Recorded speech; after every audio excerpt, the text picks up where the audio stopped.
بسم الله والحمد لله والصلاة والسلام على رسول الله. حبايبي النهارده جنة جايه لكم تعمل لكم ايس كريم الاوريو بمكونين اتنين بس، اللي هو بسكوت الاوريو ولبن بس كده مش اكتر. يا ما تنسوش بقى تحطوا لايك وتشجعوا جنة، وسبتكم بقى مع جنة. السلام عليكم ورحمة الله وبركاته. عاملين ايه يا حبايبي؟ وحشتوني والله. النهاردة كده فيديو جديد كده وحلقة جديدة مع قناة الحياة مع بنت الكون.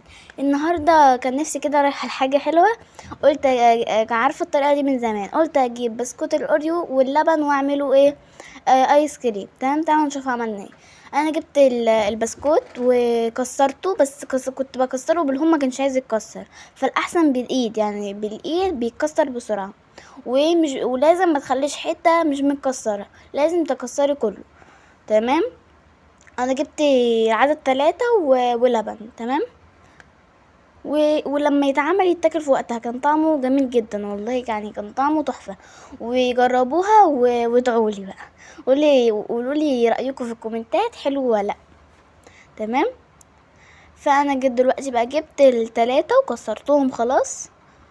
وبعد كده لازم اضغط عليه كده عشان البسكوت كله ينزل لتحت، عشان لما احط اللبن ما يبقاش نصه فوق واللبن كله فوق والبسكوت برضو فوق، فلازم اضغط عليه كده. فدلوقتي هحط اللبن في الكيسة. تمام. انا دلوقتي كنت بشوفه عشان لازم اللبن يغطي الوش كله بتاع الاوريو، بس كده شبه المنظر ده كده. انا دلوقتي ما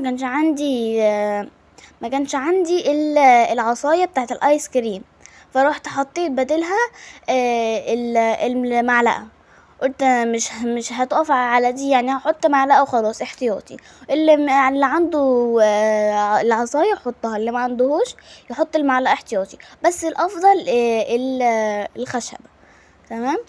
ودوت تاني كيس، انا جبت 3 شبه ما قلت لكم. وبعد كده هحط المعلقه. تمام. انا دلوقتي حطيت تاني عشان قلت لازم يتحط حبة كمان، بس كده. وهحط المعلقة وهحطها في الكوباية، هيتحط في الفريزر 4 ساعات، واللي حابب يحطه تاني يوم براحته.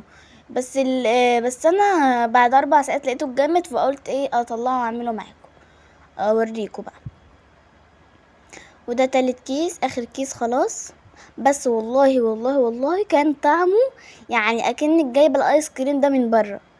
تمام. شبه ما قلتلكوا لازم اضغط عليه كده. وده اخر كيس هحط فيه اللبن والمعلقه، وهحطه في الكوبايه، وهحطه في الفريزر لمده 4 ساعات. فهنا نسيت وكترت الكميه، بس الحمد لله ما حصلش حاجه. واللي عايز يقلب بالمعلقه في الكيس عشان يبقى كله الميكس مع بعضه كله براحته. واللي عايز يبقى نص اوريو ونص لبن براحته برضو، بس انا حبيت نص اوريو ونص لبن. وبس كده، وهرجع لكم بعد مرور 4 ساعات. تمام. وكده بعد مرور 4 ساعات خلاص، وانا هفتحه بقى وهوريكم المنظر. بس المنظر بصراحة كان جميل وكان طعمه تحفة، يعني اكنك جايباه من بره. وبصوا انا عملت نص لبن ونص اوريو اهو، بس كان لسه طالع من الفريزر بيفتح بقى ايه بالعافية الكيس. بس كده هيفتح بعد سنة بقى اهو. بعد كده هدوقه بقى، طعمه تحفة شبه ما بقولكوا كده.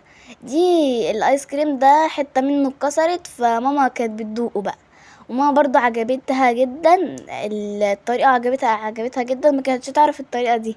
انا قلت لها، قالت لي طب تعالي نجربوه كده على القناة ونشوفوا حبايبنا هيقولوا لنا ايه. طعمه حلو جدا، وجربوه بقى كده وهتدعوا لي.